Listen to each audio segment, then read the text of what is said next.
Good evening, ladies and gentlemen. Welcome to the Tuesday, August 22nd, 2023 school committee meeting located here at the Tyngsborough High School PDC. I officially call this meeting to order. My name is Anthony Tenerella. I will start with introductions to my left. Bari Teak, student representative. Rob Mullen. Becky Stanton. Mike Woodlock, Assistant Superintendent. Hi, Mike Flanagan, Superintendent. Daniela Thanis. Ryan McMahon. Good evening, Joe Messina, School Business Administrator. Thank you. We could all stand for the Pledge of Allegiance. I pledge Allegiance to the flag of the United States of America and to the republic for which it stands, one nation, under God, indivisible, with liberty and justice for all. I think at this time, seek a motion to approve the August 1st, 2023 school committee meeting minutes. So moved. Second. Any discussion? All those in favor? Aye. Opposed? Abstained? That carries 500. Citizen time? See none. Correspondence? We have none at this time. Personnel, notification of new hires for 2023-24. Georgia Barnett, TES paraprofessional. Holly Conley, Tyngsborough Middle School grade 6 ELA teacher. Jacob Hardy, TMS paraprofessional. Courtney Morgan, TMS intervention teacher. Congratulations to all of them and welcome. We also have a notification of resignation. Christian Beck, Tyngsborough Middle School paraprofessional. He was with us for 1 year, and good luck to him. Share this success. Bari.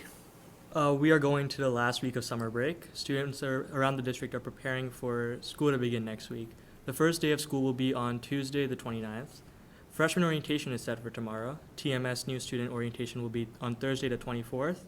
TES meet and greets for both kindergarten and first graders will be on the 28th. Fall sports kicked off yesterday after parent info night, which was on the 16th. Good luck to all athletes and coaches, and that's all I have today. All right, very good. Thank you, Bari. Enjoy your last week. Yep. Subcommittee update. We did have a superintendent evaluation subcommittee, but we'll touch on that in 9A. Unfinished business. Dr. Flanagan. Thank you, Mr. Chair. We'll jump into the slide deck at this point. Just a reminder of upcoming meetings. Next school committee meeting is September 5th. Next Wednesday night at 6 p.m. we have our TMS groundbreaking ceremony. Currently, we're working out where that will be on site. It will either be right here in front of the school, or there's a potential, given what they're doing for construction, that it could be behind the middle school by the middle school cafeteria over in that area. So I'll know more Thursday at our construction meeting when we have a better sense of progress out front. So that groundbreaking ceremony will be next Wednesday night at 6 o'clock, and then you can just see the other meetings that are upcoming. We'll go to the next slide. So as you all recall, at our last meeting, there was some concern about parking availability and logistics here on campus, given what we knew at the time. I'm pleased to say that working closely with Fontaine Brothers Construction, they were able to work with Maroy's, who's doing the site work for us right now, and Maroy's was able to quickly go after some underground utilities, which inevitably led to us getting more parking for the fall. So we, at this point, Mr. Ogden put it out to all juniors and seniors. He had 126 or so responses and requests for parking. We have approximately 120 spots available for students. In the meantime, Mr. Ogden has received several emails from parents saying, I put a request in, but my child doesn't get their license for another 5 months. So once we get through the winter, we'll be able to better assess where we are with parking.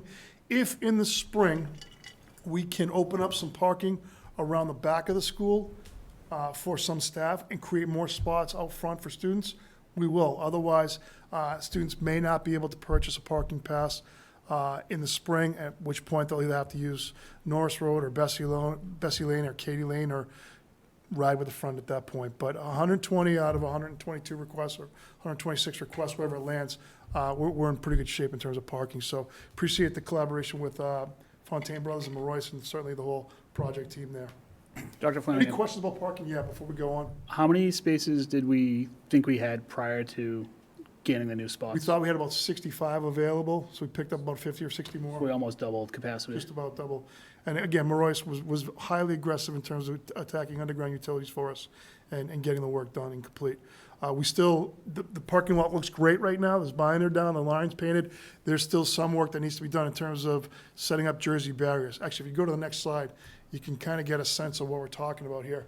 So just so everyone's aware, if you look at the driveway picture on the left, the Jersey barriers on the right side of that picture, that will be the tunnel that the students or the chute, I've called it 17 different things. I don't know what we're going to call it, but that'll be the walkway for students to walk down between the middle school and high school all day long during the day. Mr. Messina and I met with D-Bus yesterday, and we believe that the most efficient plan for drop-off will be the buses will pull up to the middle school entrance at the crosswalk, so the students can still use the old main entrance of the middle school. They'll drop all the middle school students off, then they'll continue around the roadway and drop all the high school students off. The only time this is going to get a little sketchy is at dismissal, and sketchy is a terrible term to use. It'll be just fine. But it's, the only time it becomes a little bit more complicated is at dismissal. Where we have sidewalks, currently in front of the high school and in front of the middle school, the buses will pull to the right side of the road, as they typically do. Where we have these Jersey barriers right here, the buses will pull to the left side of the road, and the actual left side of the roadway will serve as their walkway. So I've had several meetings. Mr. Messina and I met with Mr. Pollitt, Mr. Ogden, and Mr. Simontelli today. We have a solid plan, and we know that we're going to have enough staff out there to ensure things go smoothly. The kids will pick it up within 2 days. It's not going to be a problem. It's not that much of a deviation from what we've done in the past, so we're confident that we'll be able to handle it seamlessly. The picture on the right is just another picture to provide an update to the community. You can see a lot of the concrete masonry units going up. Right now, you're actually starting to see the window definition on the front side of the gymnasium, but that is all gymnasium work. Go to the next slide, Mr. Woodlock. You can see here, this is just a picture from the roof. You can see, also notice in the picture that I don't get too close to the end of the roof because I'm not real comfortable with heights. So I try to make sure there's always something in front of me. But you can see the picture on the left is just, again, continue work with foundations and footings then foundations. And the foundation's pretty much done at this point. We'll know more after our contractor meeting on Thursday. But the work is coming, and the site is cleaned up. I did do a walk around with the project team last week to really talk about cleaning up some areas, and we looked at every entrance of both schools and really getting some of the dirt out of there and covering it with, either stone or mulch or something like that to clean up a little bit. So aesthetically, it doesn't look as good as it's going to next week, and we'll be walking around again on Thursday to make sure it's as clean and welcoming as possible for our students. So do we have another picture or no? No, we don't. The next item on MSBA update is. Dr. Flanagan, before we move too far, I Yeah, just sure. had one more question about the parking. Yep. How many parking passes do we typically hand out each year? I don't know if you have that number. 130. Okay, So we're almost at capacity. It'll Okay. just be a few potential sophomores in the spring. okay, And by then, we'll have a better understanding of where people are. thank you. Juniors have them now, but generally in the spring, sophomores, some of the older sophomores are getting their licenses and coming, so. I think last year we ended up with 130, 135. And again, with this year, we also have a very small senior class, so we could be maxed out with requests right now.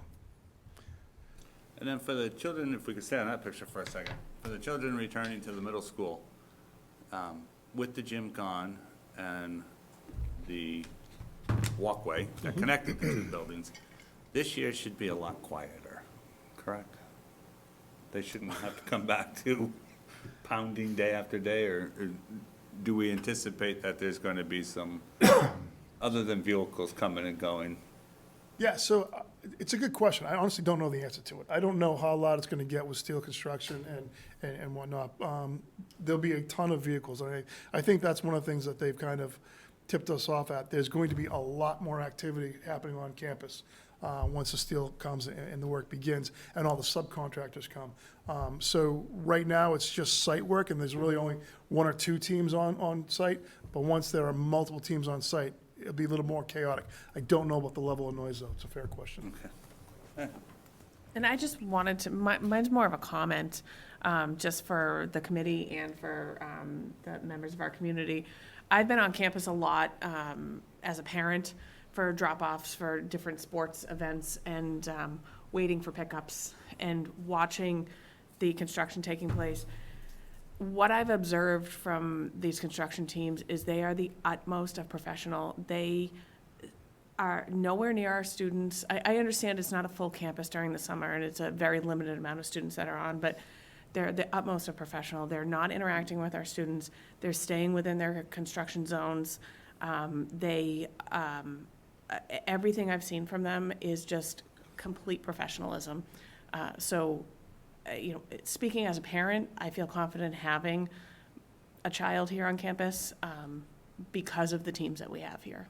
That's a great point. We do have an outstanding project team that's overseeing them between Left Field and JCJ and Fontaine. So they're doing a great job, and they are all extremely professional. So Very good. All right, thank you. just the last MSBA update for you all is we've been working as a school building committee, and it's kind of gotten down to the final days now that we are addressing some of the comments and concerns that we're hearing out there in the community. So we have an FAQ. We had hoped to have that released as early as yesterday. I'm in several email correspondence, even as early as as late as 6 o'clock tonight. We're starting to see some more renderings. So we created this comprehensive document which has frequently asked questions about the project. We hope that people will see this. We hope to have it available by Thursday or Friday of this week. And I hope people go to this because this is the right information. This is the answers with the backup documentation and the links and the trends, just so you can see good information in one spot. I think sometimes if we watch meetings, we hear a number or we see a slide or we interpret things and that becomes gospel. That's not necessarily the case. So we ask that everyone please go to the FAQ page. And if you have a specific question that's not answered on this page, I would encourage anyone in the community, please send me an email. I'll be happy to provide you the answer or find the answer for you. So that'll be out this week, and I hope that it's shared on social media. I will certainly put it out to the community, and the principals will through our s'mores. Dr. Flanagan, a quick question about the FAQ before we move on. Will this be updated as information changes? Yes. Since it's a webpage? Excellent. Thank Actually, you. we're actually withholding some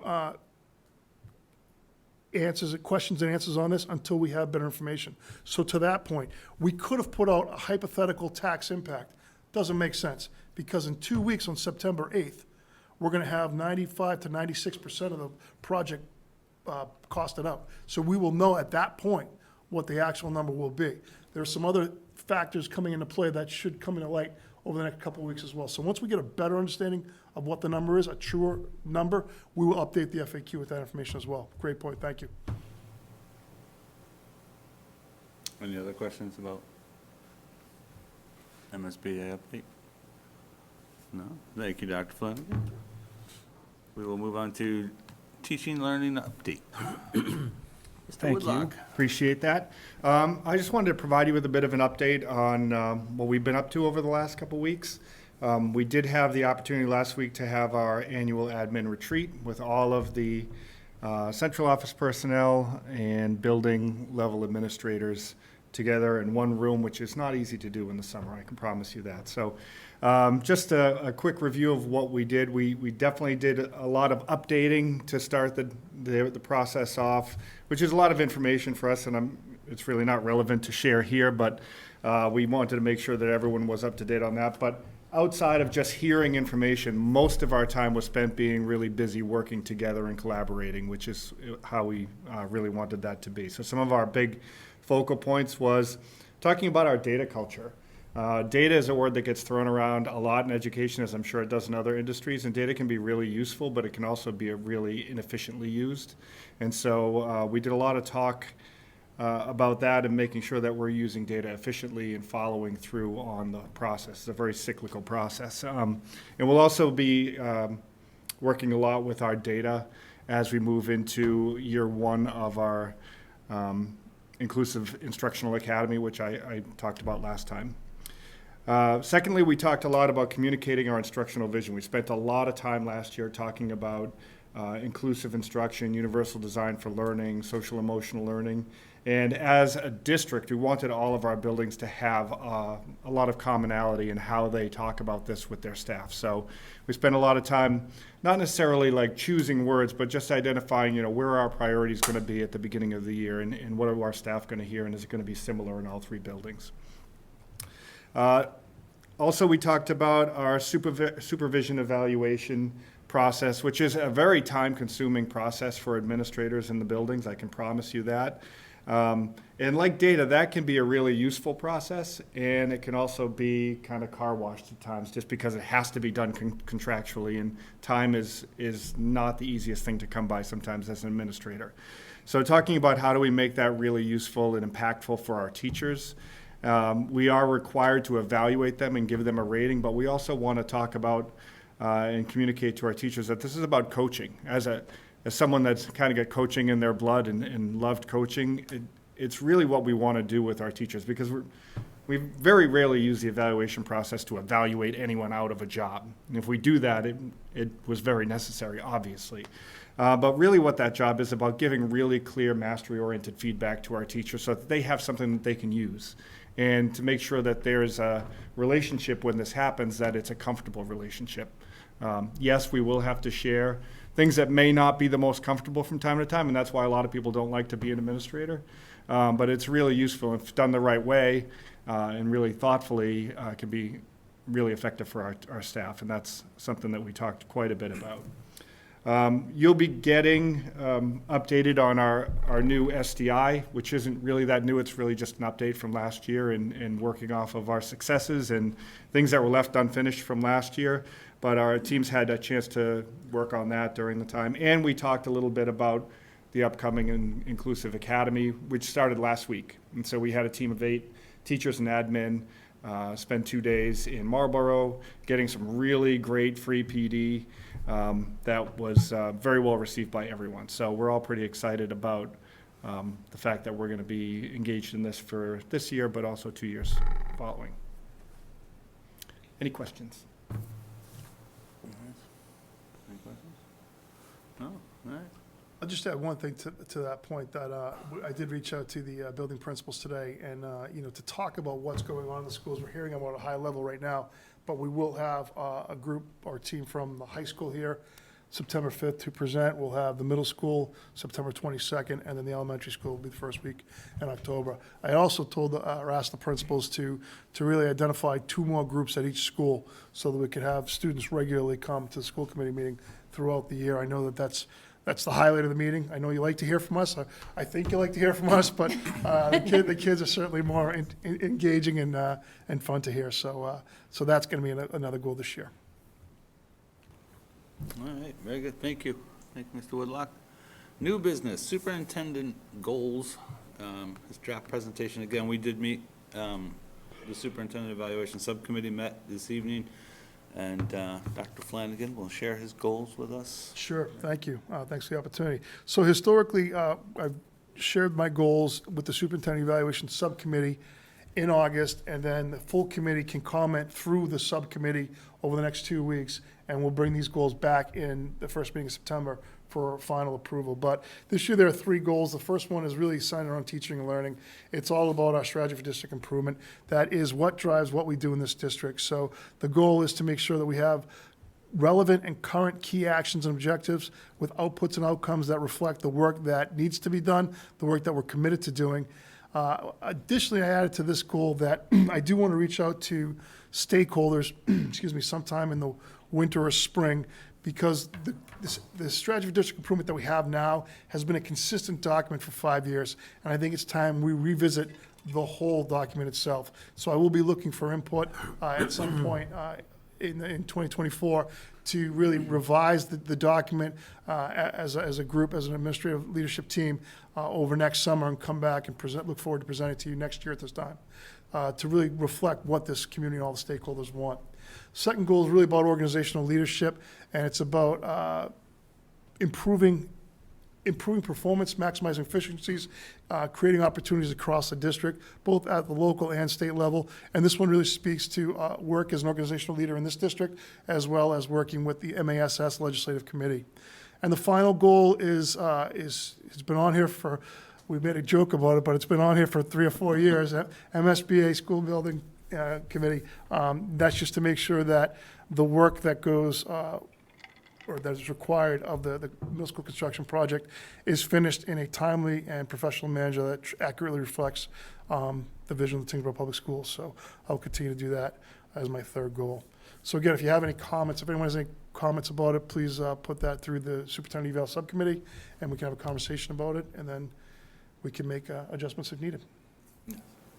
And that subcommittee is myself, Rebecca, and Ryan, if anybody has any of those comments. Whitson, lunch and breakfast. Thank you, Mr. Chair. Just some highlights on some changes going on with Whitson's and with your food service program. We do have a new district manager in place. Scott Berry, who's been our district manager for a number of years, has retired. So I met with Dennis as well as Scott late in July, and then again with Dennis last week, just to get him up to speed on what our needs are here in Tyngsborough, and primarily, as with many labor issues across all school districts, it's getting a good bench of food service workers to come in and operate the program as smoothly as possible. And it's been a challenge for Whitson's, but it's one of those items that I sort of laid the gauntlet down for Dennis to try to build up a bench here in town. As you may recall, this is the first year of a new contract. We did go out and competitively bid the food service program back in the spring. As always, the one-year contract has 4 one-year renewals available at the school committee's discretion. If at any time we are unhappy with the current food service program, we do have that right to go back out to bid. One of the other main targets this year that we're looking at is the implementation of breakfast at all schools. Breakfast is an item at the elementary school that operationally we were always challenged, but working with the administrative team at the elementary school, we think we have a good plan that they can operate within the school day to get the kids fed. In light of that, all schools are going to be sending out a breakfast participation survey, most likely tonight or tomorrow, just to get a sense to the parents as to what we may be looking at for participation. Whitson's says generally you're between 35% and 50% of your lunch participants will also buy breakfast. We hope to get those surveys in and start breakfast, serving breakfast on September 11th. And again, we hopefully aren't going to have the supply chain issues we had last year, but we're confident that we should be able to get it up on the 11th. Part of the governor's budget that was signed 2 weeks ago, or last week, both type A lunches and breakfast will be free for all students. So we're looking forward to that. I mean, it continues to be free since the start of the pandemic, but I do believe the state has stepped up where the federal government stopped making it free lunches. Massachusetts has continued to see the need for it and now fully financially supports that. I would point out that a la carte items, including milk purchased without a meal and any additional milks and second meals, are still paid by the students. And that apparently that's a challenge at the elementary school when they have cereal at lunchtime and a student wants to have a milk to drink and a milk to go onto the cereal. It's actually a second milk if they do that. So we anticipate maybe a few bumps in terms of the nature. It will be a grab-and-go breakfast at all 3 schools. We think the new bus pattern on this campus will afford the students on this campus to get into the buildings a little earlier, to be able to grab a breakfast and have a few minutes to have it. So that is it for Whitson's and breakfast and lunch. Excellent. I do have one question, Mr. Messina. I know we talked about it, and I believe we tried it, but I'm not sure where it ended up with the after-school sandwich snack for sports or after-school activities for students who may be on a bus ride for an hour. And I know we've discussed it, I didn't know if we're No, still we've doing it. discussed it, we've never really tried to pilot a program. I think the biggest thing, and the superintendent may actually have been the principal or assistant at the time, was we found there wasn't going to be a whole lot of active participation in any sort of snack program after school. That wouldn't be part of universal free. Right. That would have to be a paid endeavor. And similarly, when we would try breakfast on this campus, we wouldn't get the participation that could make that aspect of breakfast possible financially. Worth it, okay. So I haven't really heard a whole lot of information in terms of students wanting that. But we can It's certainly. certainly something we can look into. Yeah, just, I know there was a question from some parents as to whether or not we could do that, and I know we had talked about it, I just didn't remember what the outcome was. But- All right, thank you, Ms. Messina, and we'll stay with you, actually, for finance. Thank you, sir. For signing of bills, there were 8 bill warrants presented to the school committee tonight. I do have them back, all approved. As always, in your drive is the list of warrant numbers, accounts, and amounts. For signing of payroll, nothing tonight. We'll do that at your next meeting. We'll catch up on those. And just as a point of information on the other finance, we entered into some preliminary letters of interest that are non-binding with our solar energy partner, Select Energy, for both the middle school and the elementary school. The middle school, as you know, that is going to be delivered to the school committee as solar ready. So sensing the ability to get the building designed the way our solar energy partners need it, we've brought Select in touch with JCJ to work through some of the development in the 90% documents to ensure that the building is solar ready when the school committee does get it. We have to wait until that time because it's actually you as the committee enter into the solar energy project. So if the building is done in time to have the ability to place the solar panels that summer, that is what the target would be, to do it the summer after the school committee is awarded the building. The elementary school, how that came about, as part of this new budget, originally there was $100 million set aside for what's called a Green School Works program. It only got approved at $50 million, but it is in the budget.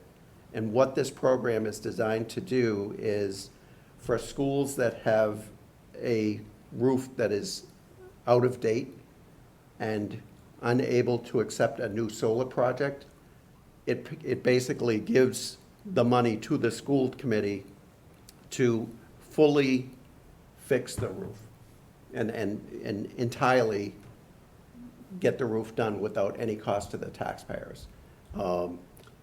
At that point, then you can have a solar energy project placed onto the roof. There is only $50 million allocated for this. We thought it best to get a project up and running so that if we were ever to qualify for it, it may give some incentive to our project because we've already done some of the legwork in terms of the solar project. So there's $50 million. There's been no discussion as to when this program is going to be up and ready. I'm sure there's going to be a number of schools that have aged roofs. The elementary school roof is 22, 23 years old, so I'm not sure where we stand in the pecking order.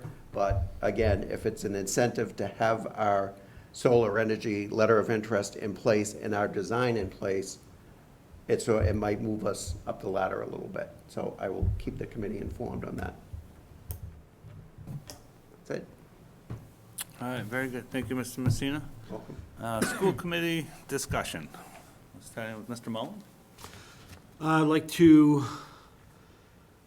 wish everyone a happy last week of summer. Enjoy it while you can. Welcome back, everyone, and I hope we have a wonderful new year. Thank you. I'd like to thank the construction team and central office for figuring out the parking. I think it's an important aspect for these juniors, seniors, and a couple of sophomores, so much appreciated for figuring that out. Nothing at this time, thank you. I'm all set, thank you. I think it's pretty neat every time I come to this campus now. It's kind of a few weeks in between visits. It's a tremendous amount of progress on the site. At first it was cool seeing how much site work was done. Now we have walls going up. It's really fun to see the progress and see something tangible happening. Also want to welcome back teachers, staff, students. My least favorite part of the year when summer's over, but it is what it is. So welcome back, everybody, and I wish them a good year.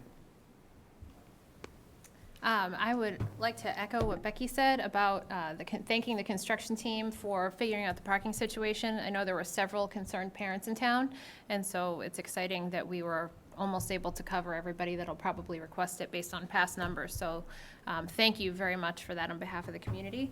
I would also like to echo what Ryan said. I was so excited when I pulled in tonight and saw that gym up. That was awesome. That made my day. So way to go, construction team, just across the board.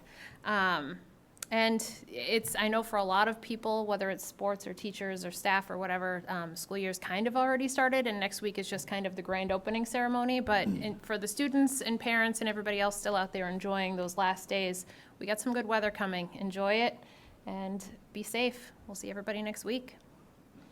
Thank you. Dr. Flanagan? So 1 week from today, we start. Next Monday, the teachers come in, and we have our teacher day, and they get ready to prepare their classrooms, and then the kids come on Tuesday. So just be mindful, people, that we'll have drivers on the road, a lot more traffic in the morning, we'll have buses on the road, so please be cognizant of that, and please be careful of that.